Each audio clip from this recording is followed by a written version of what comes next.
Hi అండి, welcome back to our channel. Stay tune for bus. అందరు ఎలా ఉన్నారండి? ఈరోజు మన ఛానల్లో చింత చిగురు ఉప్పు చేప కూర ఎలా చేసుకోవాలో చూద్దామండి. దీనికోసం స్టవ్ మీద కడాయి పెట్టి ఆయిల్ వేసుకుని హీట్ అయిన ఆయిల్లో 3 నుంచి 4 సార్లు శుభ్రంగా వాటర్తో క్లీన్ చేసుకున్న ఉప్పు చేప ముక్కల్ని వేసుకోవాలండి. ఈ ఉప్పు చేప ముక్కల్ని వాటర్తో క్లీన్ చేసిన తర్వాత ఒక 5 to 10 మినిట్స్ పాటు నానబెట్టుకోవాలి. అలా నానబెట్టుకోవటం వల్ల ఆయిల్లో వేసినప్పుడు ఈవెన్గా ఫ్రై అవుతాయి. ఇది ఆయిల్లో వేపేటప్పుడు గట్టిగా కదపకూడదండి, కొంచెం మెల్లగా కలుపుకోవాలి, లేదంటే ముక్కంతా విడిపోయి స్ట్రక్చర్ పోతుంది అనమాట. అలా వేపుకుని గోల్డెన్ బ్రౌన్ కలర్ వచ్చిన తర్వాత వేరే ఒక ప్లేట్లోకి తీసి పక్కన పెట్టుకోవాలి. ఇందులోకి ఉల్లిపాయ పచ్చిమిరపకాయ ముక్కలు వేసుకోవాలి. ఇలా ఆ ఉప్పు చేపని వేపిన ఆయిల్లోనే కూర చేసుకోవటం వల్ల కూరకి ఇంకా టేస్ట్ ఎక్కువ ఎన్హాన్స్ అవుతుంది. ఈ చింత చిగురు ఉప్పు చేప కూరలోకి ఉల్లిపాయ పచ్చిమిరపకాయ ముక్కల్ని కొంచెం పెద్దగా కట్ చేసుకోవాలండి. అవి తింటున్నప్పుడు కూరలో చాలా టేస్టీగా ఉంటాయి.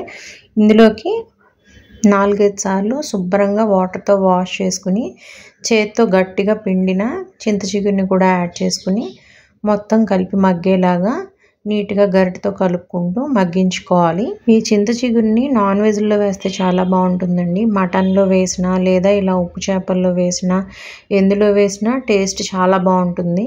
సీజనల్గా దొరుకుతుంది కాబట్టి ఇలా ఫ్రెష్గా దొరికితే చింత చిగురుతో చేసుకుంటే చాలా బాగుంటాయి. ఇందులో టేస్ట్కి తగినట్టుగా సాల్ట్, పసుపు ఇంకా కారం కూడా వేసుకుని బాగా కలుపుకోవాలి. ఒక 1/2 గ్లాస్ దాకా వాటర్ కూడా వేసుకోవాలి. మొత్తం ఒకసారి గరిటతో బాగా కలుపుకుని ముందుగా వేయించి పెట్టుకున్న ఉప్పు చేప ముక్కలు కూడా వేసుకుని ఒకసారి బాగా కలుపుకోవాలి.